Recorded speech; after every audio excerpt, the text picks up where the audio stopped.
एक रेगिस्तान में एक पक्षी रहता था। उसके पास ना खाने को कुछ था, ना पानी था और ना ही रहने की ढंग की जगह थी। उसके सारे पंख भी झड़ चुके थे और वह बहुत बीमार सा दिखने लगा था। एक दिन उसे एक कबूतर मिला और उस पक्षी ने उससे पूछा कि वह कहाँ जा रहा है। कबूतर ने कहा कि मैं स्वर्ग जा रहा हूं। उस पक्षी ने उससे कहा कि जरा पूछ कर आना कि मुझे इन कष्टों से छुटकारा कब मिलेगा। कबूतर ने कहा ठीक है। स्वर्ग के द्वार पर खड़े दूत को कबूतर ने उस पक्षी का सारा हाल बता दिया। दूत ने कहा उस पक्षी को और 7 साल तक कष्ट झेलने हैं, लेकिन उससे कहना कि वो हर समय हे प्रभु, सब बातों के लिए तेरा धन्यवाद हो कहता रहे।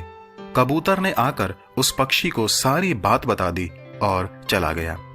1 सप्ताह के बाद कबूतर जब उस रेगिस्तान से जहां वह पक्षी रहा करता था गुजरा तो उसने देखा कि पक्षी के सारे पंख आ चुके हैं।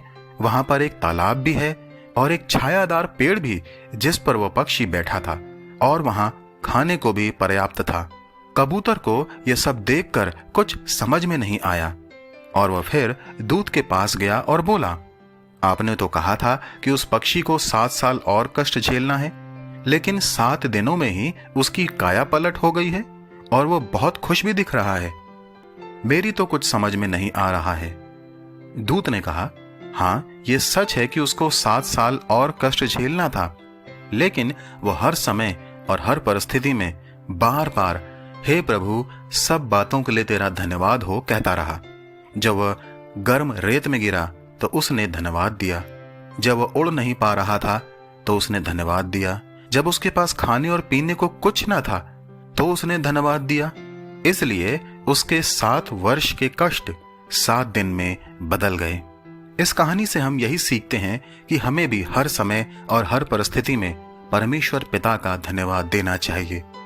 अक्सर हम अपने कष्टों और परेशानियों को देखकर बड़बड़ाने लगते हैं और शिकायतें करते हैं और कुढ़ते हैं, लेकिन हमें यह बात सोचनी चाहिए कि वर्तमान में जिस समय से होकर हम गुजर रहे हैं, परिस्थितियां उससे भी भयंकर हो सकती थीं।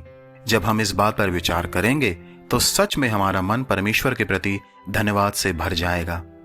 बाइबल भी 1 थिस्सलुनीकियों 5:18 में कहती है, हर बात में धन्यवाद करो, क्योंकि तुम्हारे लिए मसीह यीशु में परमेश्वर की यही इच्छा है। क्या आज से हम सब ऐसा करना आरंभ करेंगे?